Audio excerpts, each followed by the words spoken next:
Yeah, now we can see your screen, sir. Okay. So arithmetic operators will be plus minus all these things, and some of more operators will be equal to, plus equal to, minus equal to, so that whatever the left hand side operator will be combined with right side operator, and it will give you the output.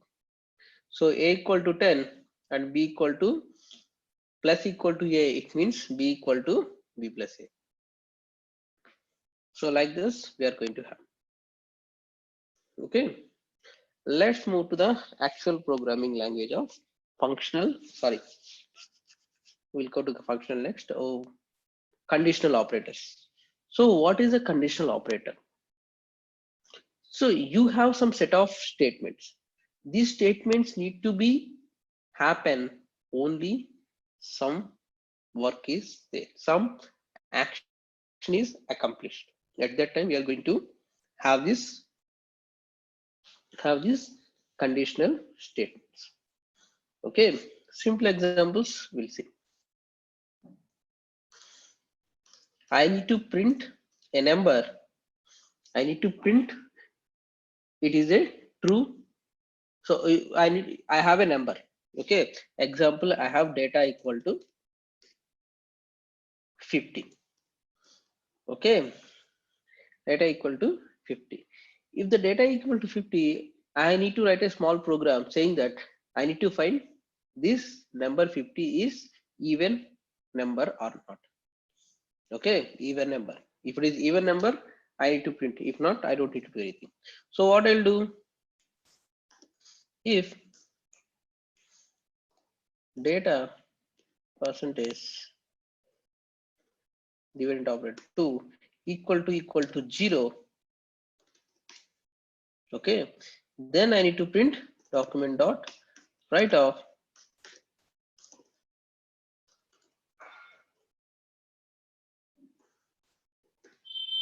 data is even number. Okay, it has to print it is a even number or not. If I execute this thing,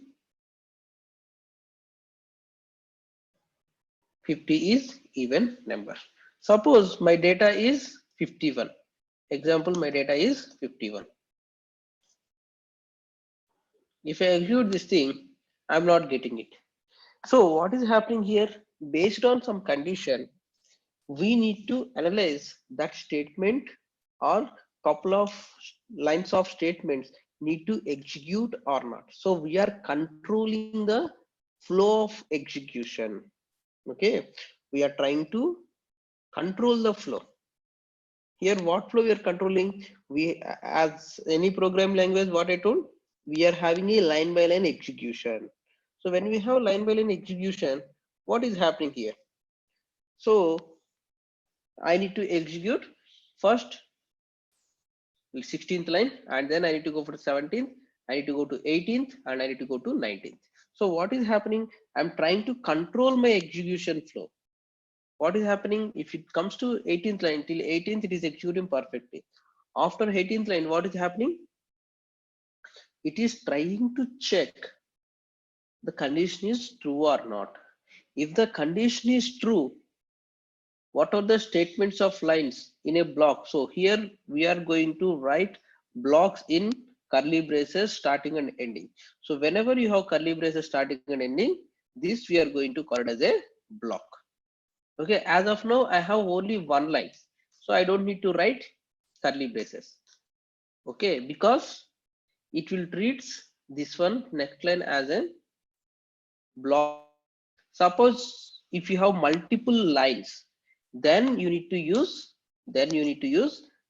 curly braces. Suppose if you are not using the curly braces, then this program, this 18th line, don't know how many lines you are trying to check. So it will by defaultly take first line of as a statement execution. Okay, it will take only first line. Second line onwards, it will treat it, okay, it's not mine, so I won't execute. Like this, it will. So second line onwards, it will treat like this is not related to the condition. Let me execute the number of lines. Okay, let's see an example by writing simple one line of code over there and we will see. Okay, so what I'm writing is document dot write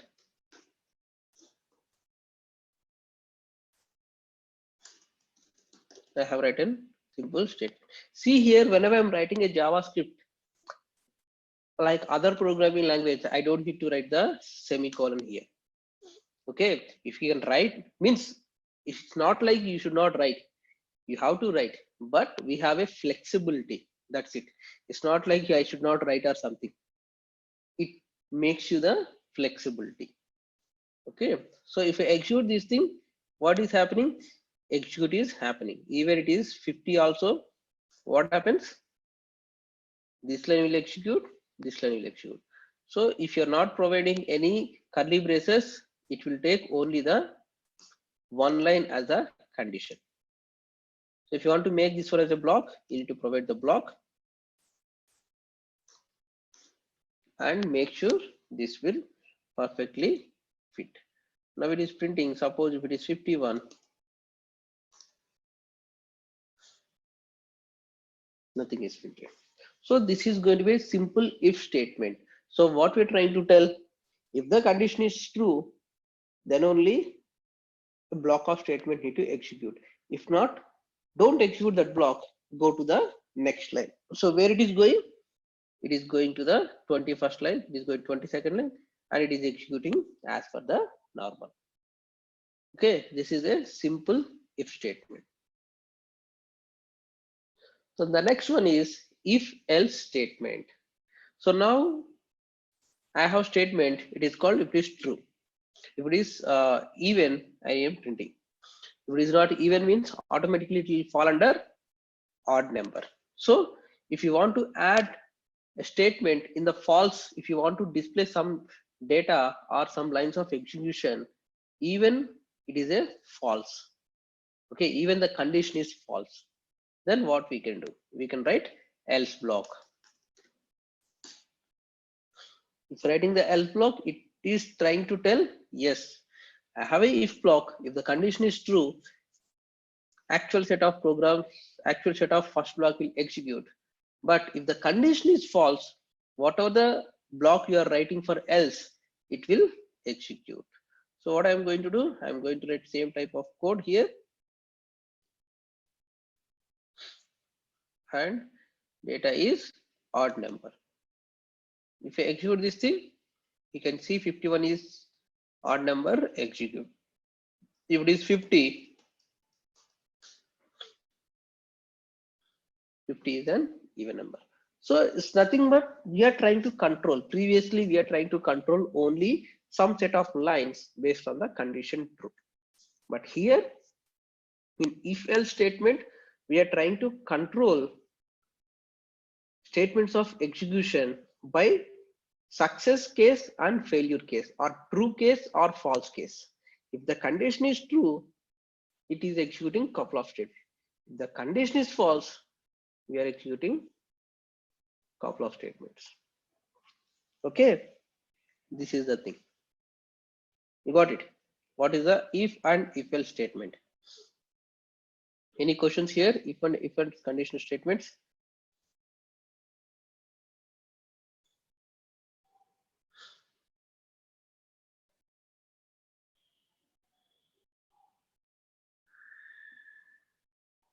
If no questions, I'll go to the next thing.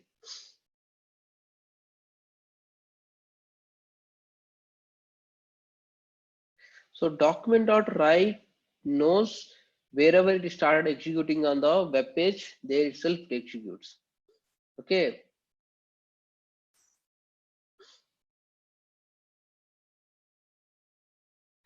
That's what I'm telling. That's what I'm telling.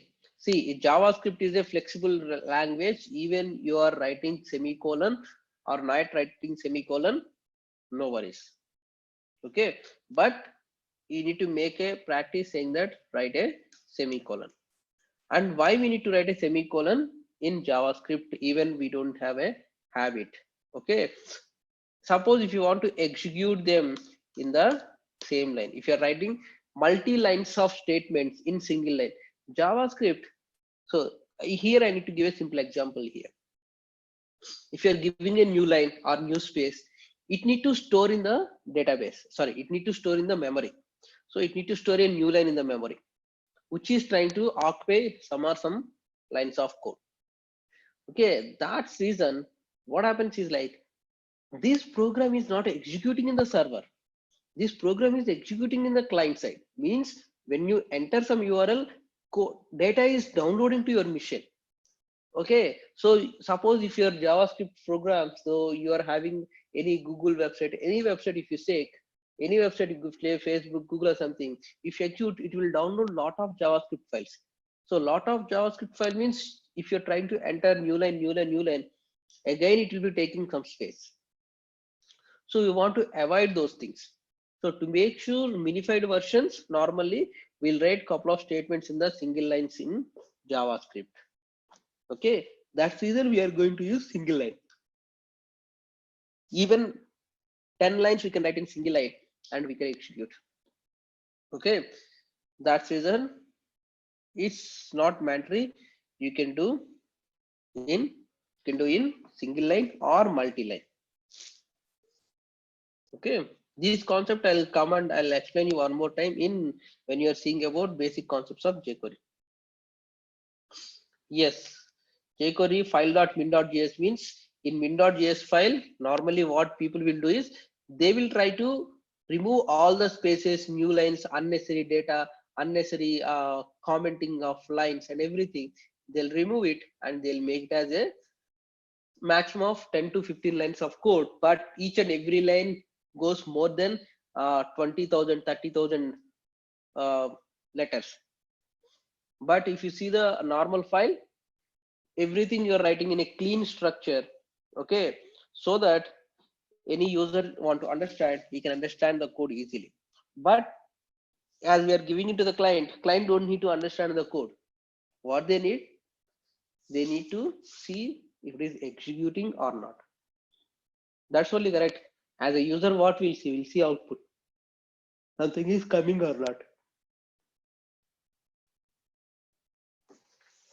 Okay, that is reason. And the next thing. So we have seen if and if else statements. So if is like execute couple of statements if the condition is true. Else is like execute couple of statements if the condition is true as well as condition is false. Okay, condition is true and condition is false. Got it?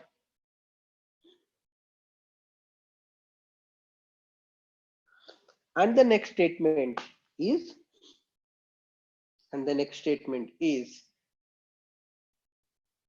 else if ladder. Else if ladder. So what is else if ladder?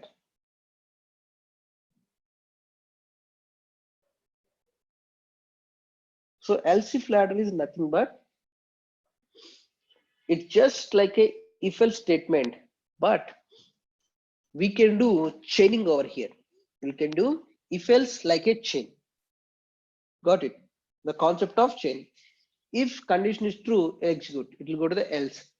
Again, else we'll check for one more condition.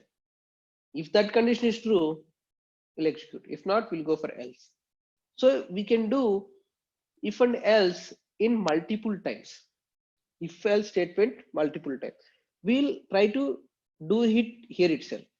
What I'm trying to do here is I'm trying to check if data equal to data percentage 2 is even or odd.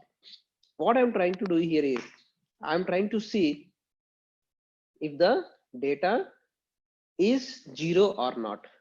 Okay, if the data is 0 or not. So that's the reason what I'm trying to do here is if data equal to 0. What I'm trying to tell here, document dot write. So even and odd cases is not applicable. Okay, got it. And again, what I'm trying to do here is, here I'm doing one more thing. So if you see here, what happens if data is 0, not applicable. Again, we are trying to do one more statement. So at that time, you will see all these things. Okay, if I execute this thing,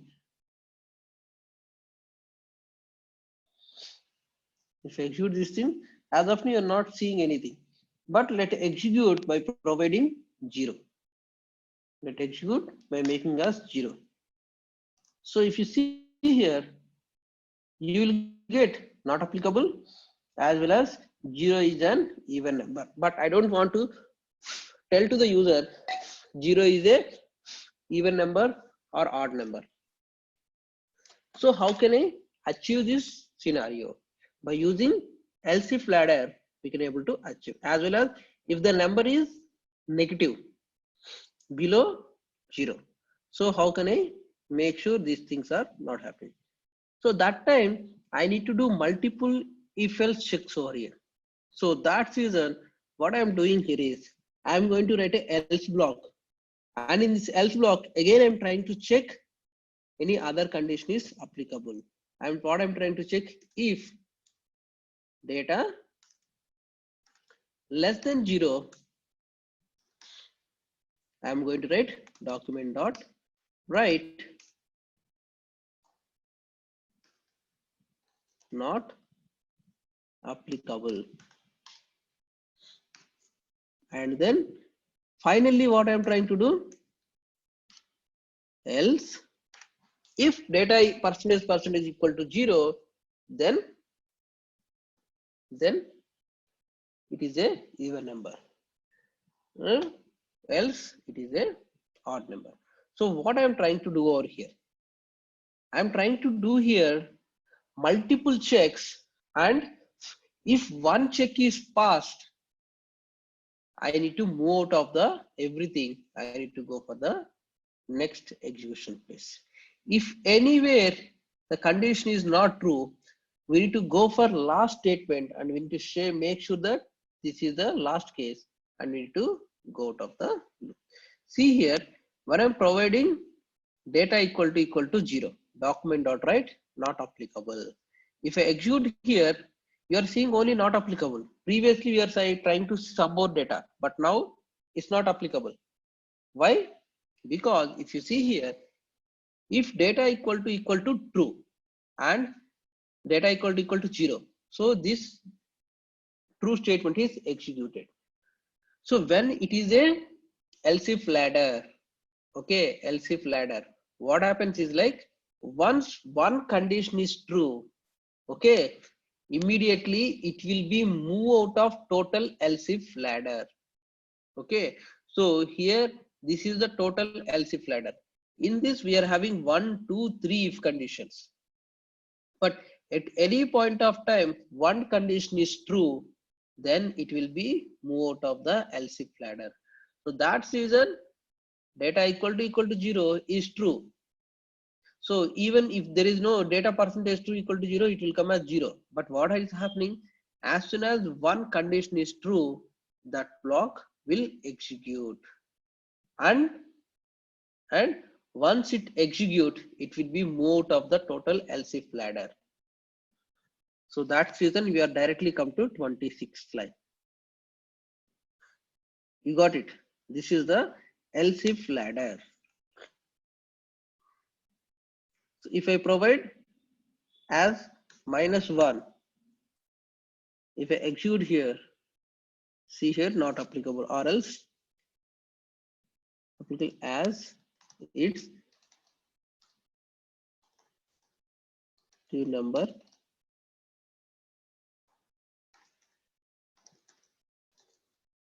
So if I execute here, see here, not applicable as it's a negative number. Suppose if it is a 0,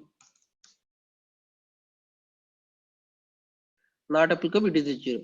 The next statements are executing. No, it's not executing because my condition is true and I am completing executing my block of statement, so that it will move out of the total else if ladder. It will come to the 26th line directly after the else. Suppose if all these conditions are not true. I'm going to provide as data as 5. So what happens? First data is checking. Is 0? False. So it is coming to the else block. And again it is checking. Data is less than 0? False. It is coming to else block. And again it is checking. Data percentage 2. Is it true? No, false. That is it is coming to the else block. And then it is printing this final line. Got it?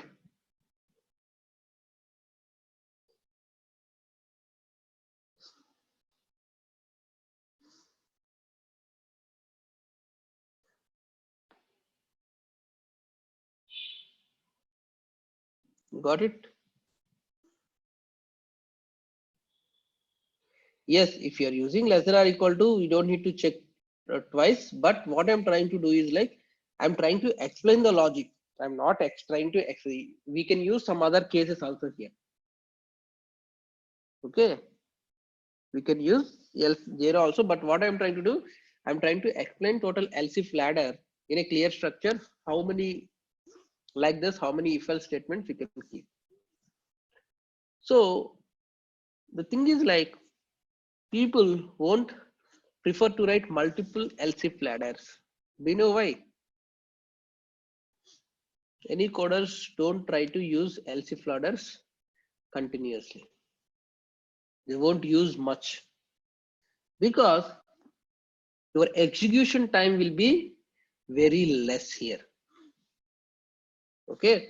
Why means, suppose you have written around 100 else ifs. What happens? What happens?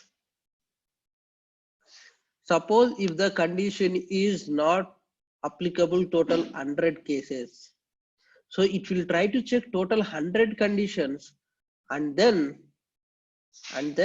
it will come to the 100 position, 100 condition, which is false.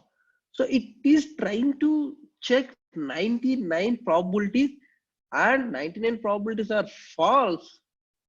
Then it will go to the final. So it is trying to take long time. So that's it. So, and then you'll get a question, sir, I'm executing in my client machine. As of now, I can use it. See, it may be executing in a client machine or server or something. Execution time is execution time itself. Okay, execution time is execution time.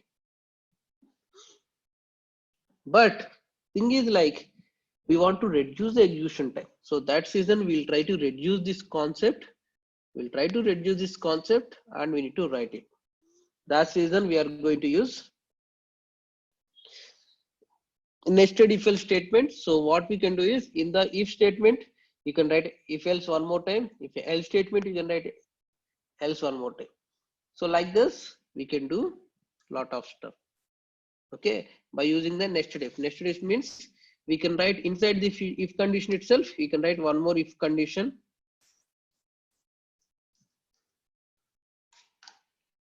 This condition, you can write one more if condition if you want, if you really need it. Or you can write one more else also here. Suppose again you wanted to write one more, what you can do, you can write one more if condition over here. So it's trying to nest the if else condition. So this way we can reduce, in this 100 probabilities, we can reduce to 10 to 15 probabilities based on the actual requirement, based on the actual thing what we are doing. Okay. This is the statements of if else ladder and nested if else.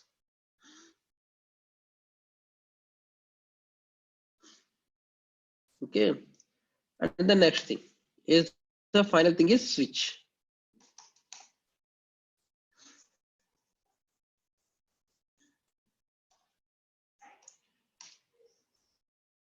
So switch is like, simply it is case wise thing.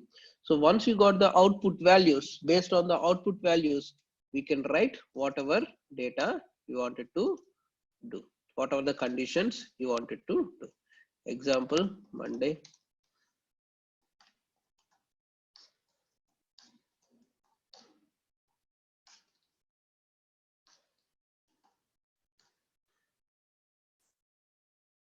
So here what I'm trying, instead of writing in new line, I'm trying to write in the same line itself.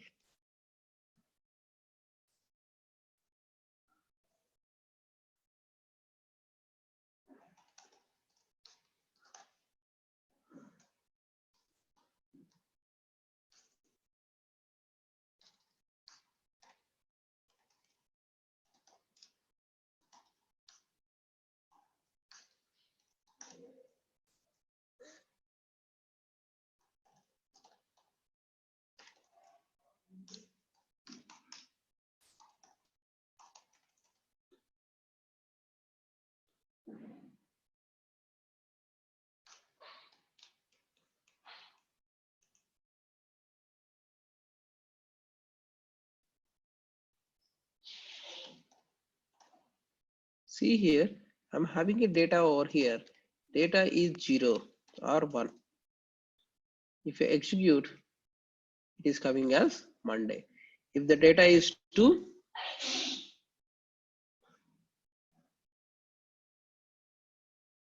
it is Wednesday. So what it is trying to do here is, it is trying to check for the, it is like a else if ladder. Simply to say, it is also like else if ladder. It will check the condition here, and based on the output is a 0, it will print Monday. If the output is 1, it will print out Tuesday. It will means it will execute the condition. It will execute only one condition. It don't have multiple conditions. So in the previous examples, what we have seen, we have 0, we are checking data is 0, we are checking data is 1, we are checking data is then other things are there. So here we'll be having only one condition. If the based on the condition, if you have to verify multiple values, then we are going to use this switch statement. Once the execution is completed, based on the output we are getting, based on the output what we need to execute, then we are going to use this switch. So what is the difference between switch and else if ladder? So switch is like only one execution, one condition, and checking multiple outputs. But else if ladder is multiple statements, multiple conditions checks and need to execute.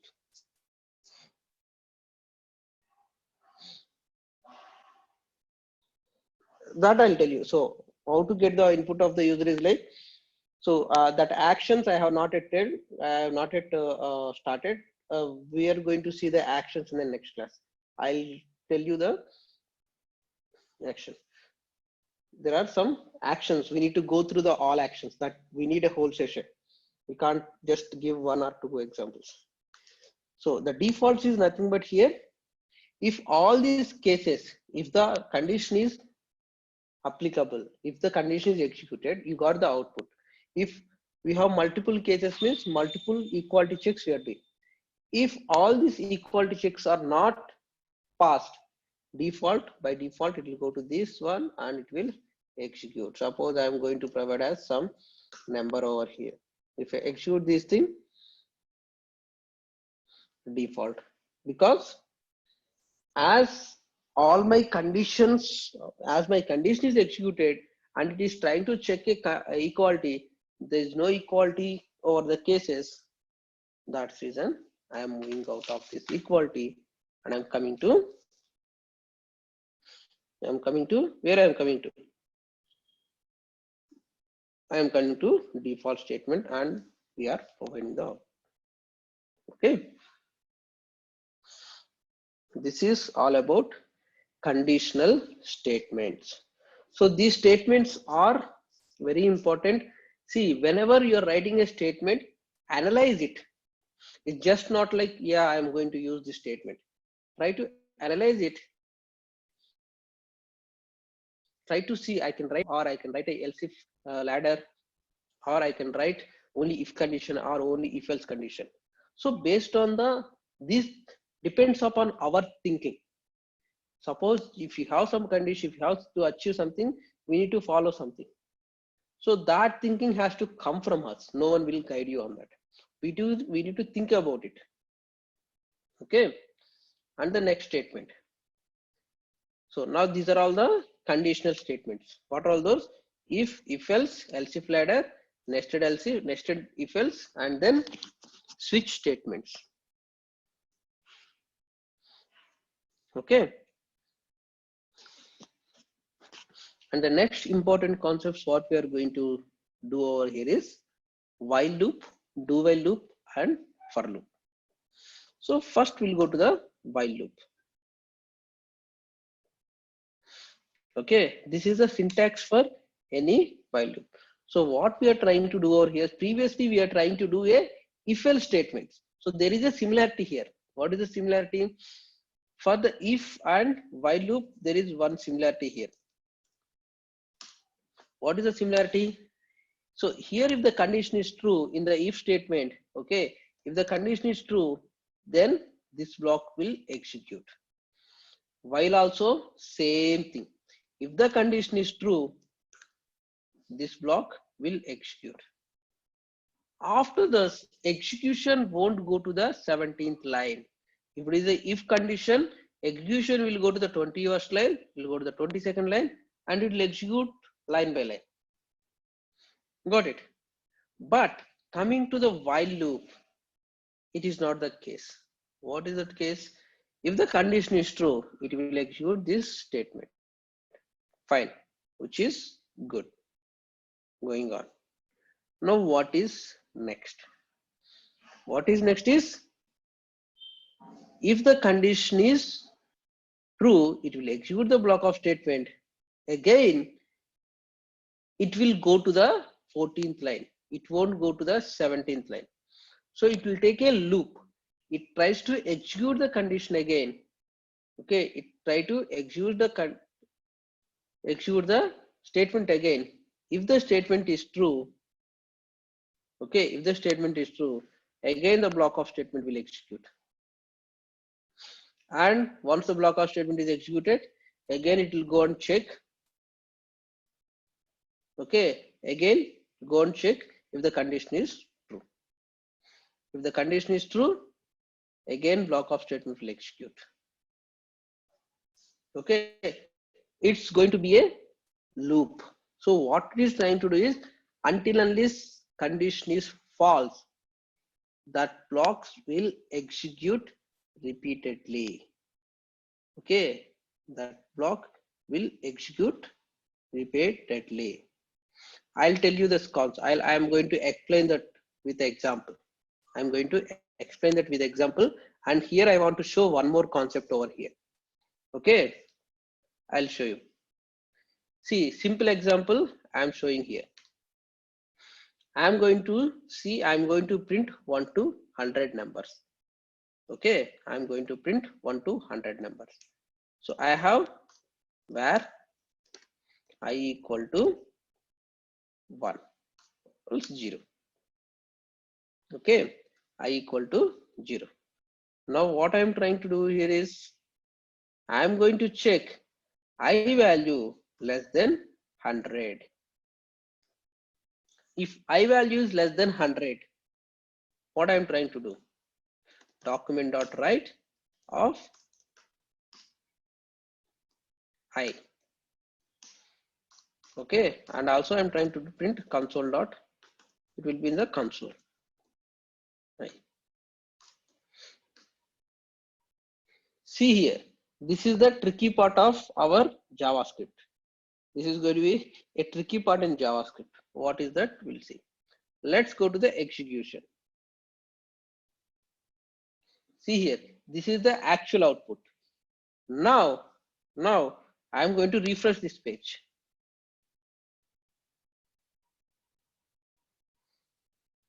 See here what happened. The program is executing. It's not loading. It is executing continuously. It is executing continuously. I'll show you one more clear example here. Okay, let me execute one more time. Before executing, I need to modify this one.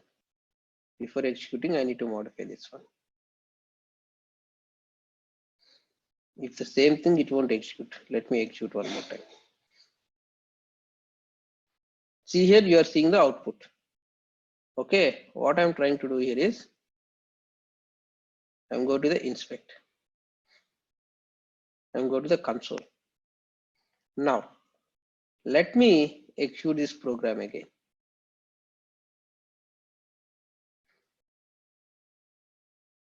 If I execute this program, see what is happening. Can you see in the console what is happening? Here you can see what is happening. See here, when I'm clicking on see here, how many lines it is trying to print n number of times. Okay, the program execution is blocked over there. The program execution is blocked over there. See here, it is going to 58,000. It is continuously executing. It is continuously executing.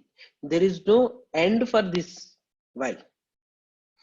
There is no end for this file. It will go to the infinite loop, and as well as your program, JavaScript program is blocked. Your application is blocked. You can't see any output. Can you see any output over here? If it is in any other programming languages, it will try to see a couple of times and it will halt the execution. But JavaScript, it is a client side. It's your own mission. There you are trying to execute everything. It is going to be infinite loop. After some time, it will go to the Stack Overflow. So regarding the Stack Overflow, I'll come to the next class. What is that? I'll show you. So browser won't detect this issue. Browser won't detect this issue. There is a issue called Stack Overflow issue that comes when we are working with functions, all those things.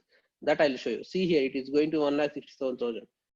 It's like an indefinite loop. That's the reason whenever we are writing your programs, we need to see how many times it need to execute, when it need to break the loop. So until unless the condition is true, while loop I told, until unless condition is true, the block of statement will repeatedly executing. Whenever the condition is false, then it will move out of the execution loop. So I'm closing this one. See here, it is struck.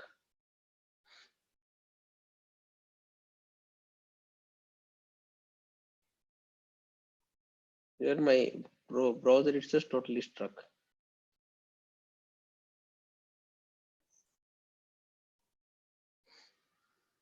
So these type of issues you may be facing. Pages will be irresponsive. Sometimes you have faced this type of issues in your any time.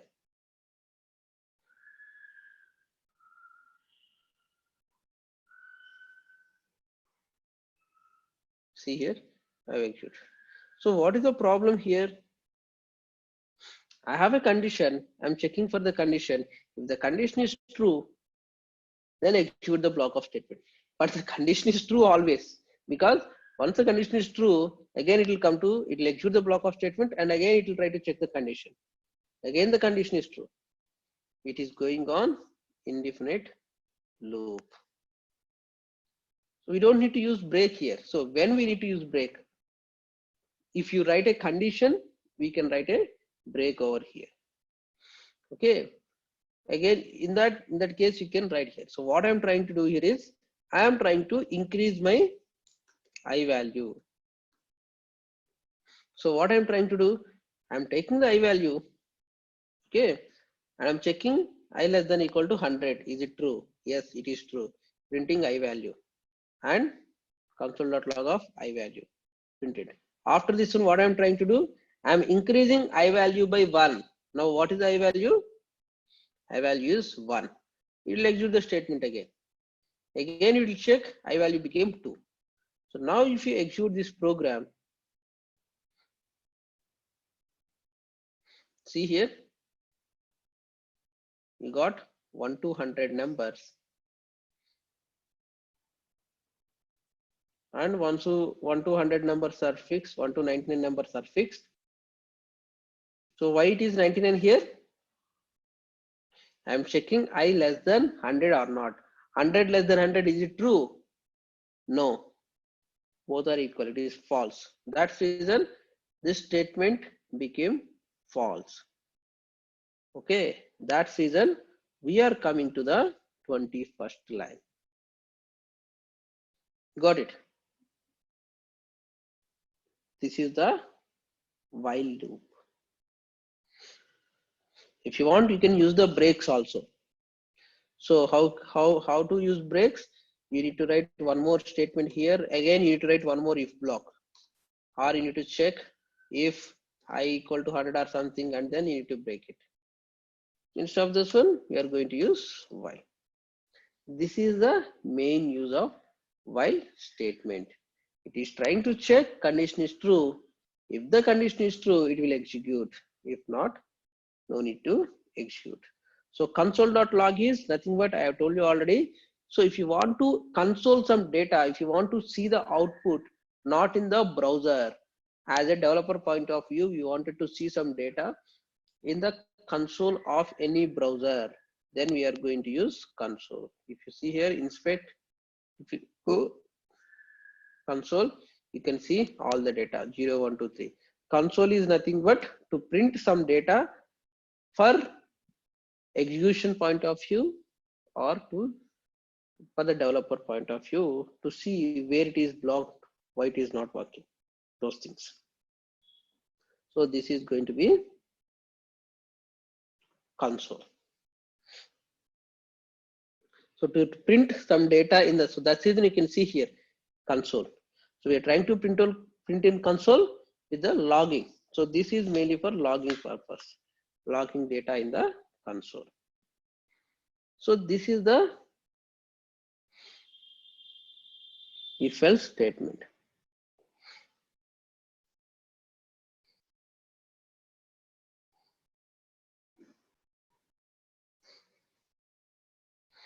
So you need to write document.write of break.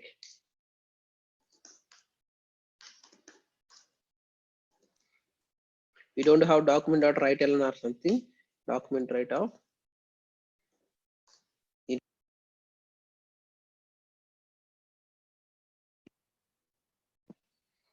Okay.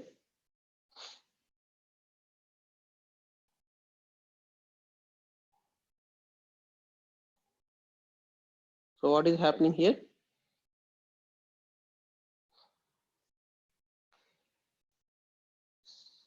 See here, if you provide /n, okay, I'll show you the output. It will give you only as a tab. Okay. So we don't have echo in JavaScript. Okay, we don't have any echo in JavaScript. Okay, we don't have any echo. Echo is a PHP. Okay, echo is a PHP code. We won't use echo in JavaScript. So we need to use breaks only. So this is the while loop. Okay, next thing, do while. What is the do while? So do while loop is nothing but just a while loop with some additional feature. With an additional feature. Okay, the additional feature. So what we're trying to do here is additional feature. Additional feature is what? It won't check the condition. It will first execute the statements and then it will check for the condition. If the condition is true, it will execute again. Okay, like that. Simple example I'll do here. I am printing as a 99. My data is 99. If I execute this thing, or else I'll make it as 100.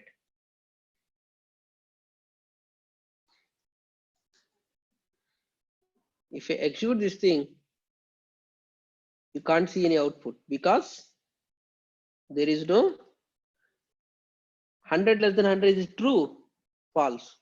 It is executing, it is not executing the statement, it is going to the 22nd line. So by using the do while loop, we can execute statements without any condition. And then once the execution is completed, it will check for the condition. It is true or not. If it is true, then only it will go to the execute the block of statement. If it is false, it will come. Okay, I'll show you here.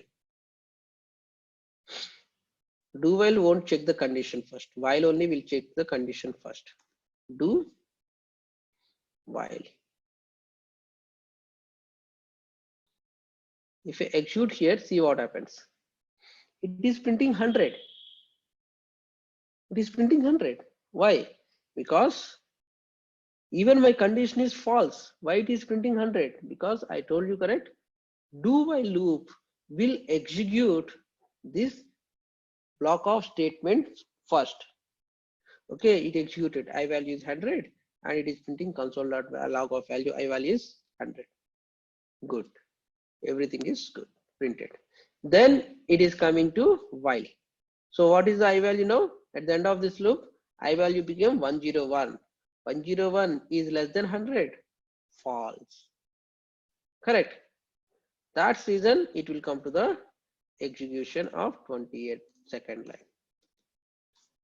Okay, so the difference between while and do while is same, except while loop will check the condition and it will go to the execution of block of statements. Do while will check the will execute the code first. Do while loop will execute the code first and then it will check the condition.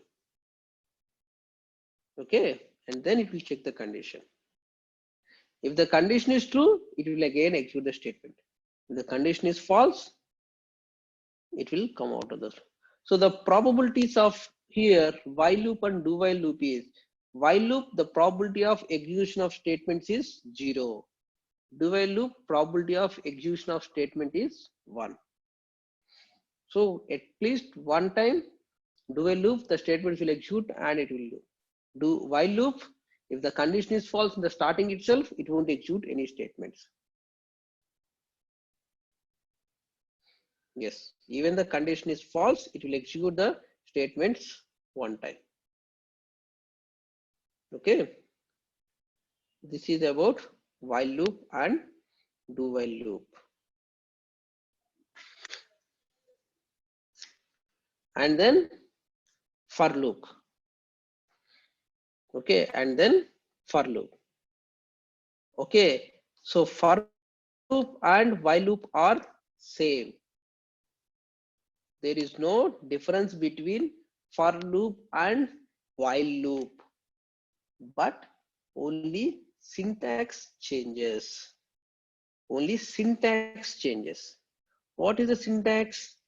So here, if this while loop or do while loop at any point of time, we may be missing this increment or decrement operators. We may be missing this initialization sometimes and everything. So to overcome these problems, we came with a solution that is called for loop. Okay. Yes. What's your some? Okay. It will execute same like while loop. Okay. So the syntax will changes.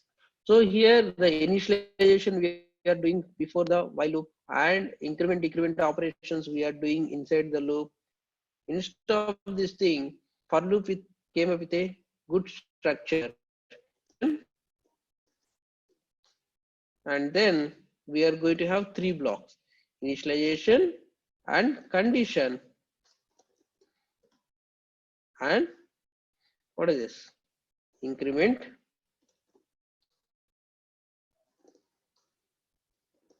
or decrement. Okay, so as I said, while loop and for loop are both are same, syntax changes.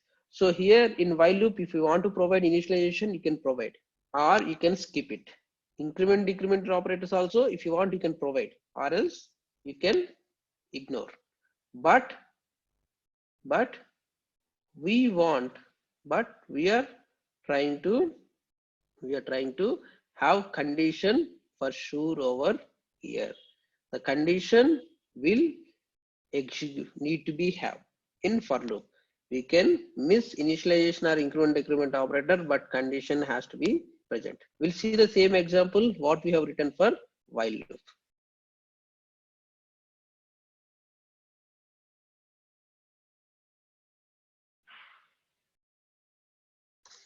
So here, instead of this while loop, what I'm going to write for loop. So initialization, I'm doing I equal to 100, and then condition I less than 100, and increment decrement operation I plus plus.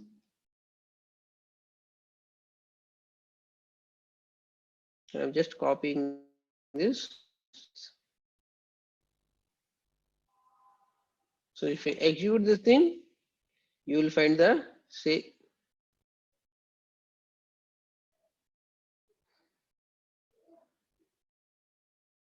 Sorry.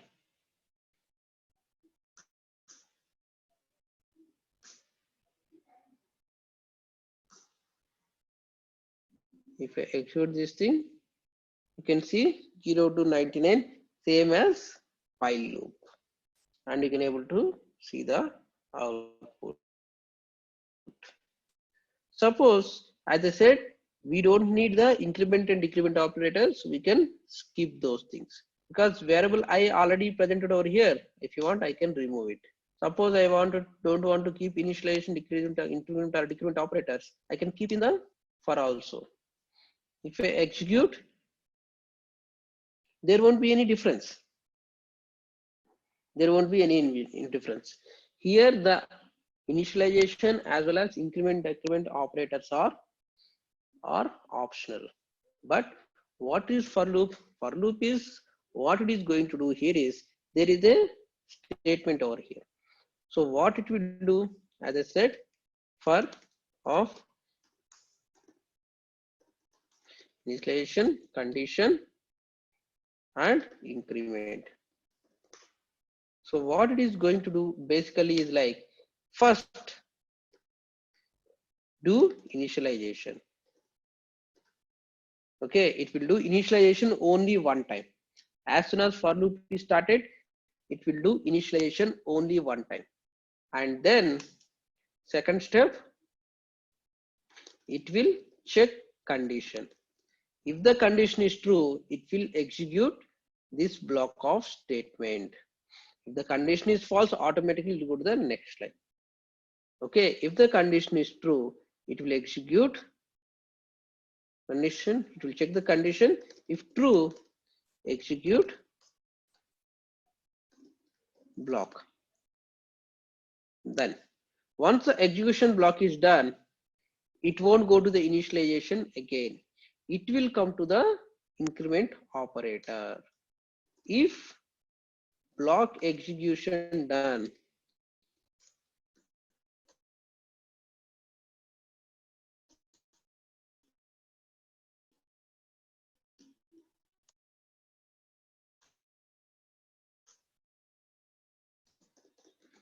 increment. So it may be increment or it may be decrement. It will do increment or decrement. As soon as the block of statement is execution completed, it will go to the increment and decrement operation. It will increase the value. Once this is done, again it will check condition. So increment decrement operation is done, then it will go and check the condition. If the condition is true, if true, execute block again. If the condition is true, execute the block again. It will execute the block again. If the condition is, it is executing the block, and again it is increment or decrement. So once it comes to increment or decrement, it is increase the value or decrease the value. It will check for the condition. If the condition is true, again it will execute the block. If the condition is false, execution will move out of the program. Execution will move out of the program. This is the way of execution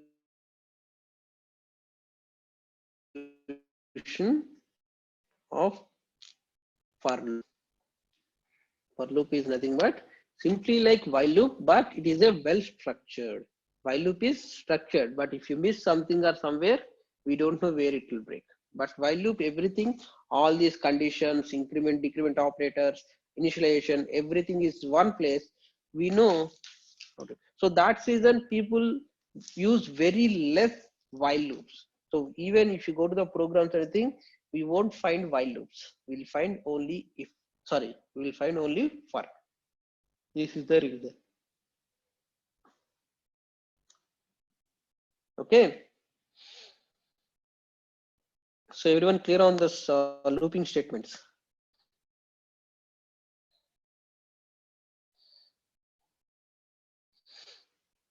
Any questions here?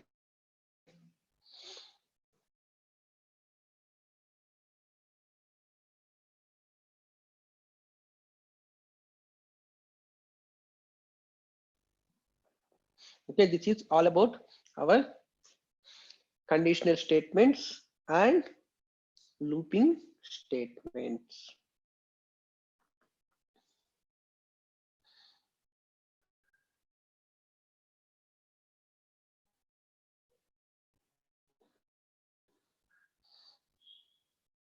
Okay, fine then. So this is all about our today's session, all about statements and conditions and looping statements. So in the next class, what we are going to learn exactly is, that is the important concepts we are going to learn. Those are going to be actions, JavaScript actions. So user actions. Till now we have seen printing something on the page. So when you try to do some action on the web, simply you are touching on your phone to submit something or moving from one page to other page. Or if you do some calculations, you are clicking on some button, you are registration something, we are doing some action. There are multiple actions. We can click a button to do something. If you mouse over on some page, you can do some action. So there are multiple actions. How the actions we are going to consume, those things we are going to see, as well as by using JavaScript, how can we access data from HTML pages. So we are trying to see HTML pages, correct? In this HTML pages, what we did, we tried to ask user for inputs from the input type text, input type text. So next class, what we are going to see is, we are going to see the actions followed by how to get data from an HTML page in JavaScript. In a HTML page, what are the data we have entered? How can we retrieve those things by using JavaScript? Those things we are going to see. These are all the two concepts we are going to see in next class. So are you clear on that? What we are going to discuss in next class?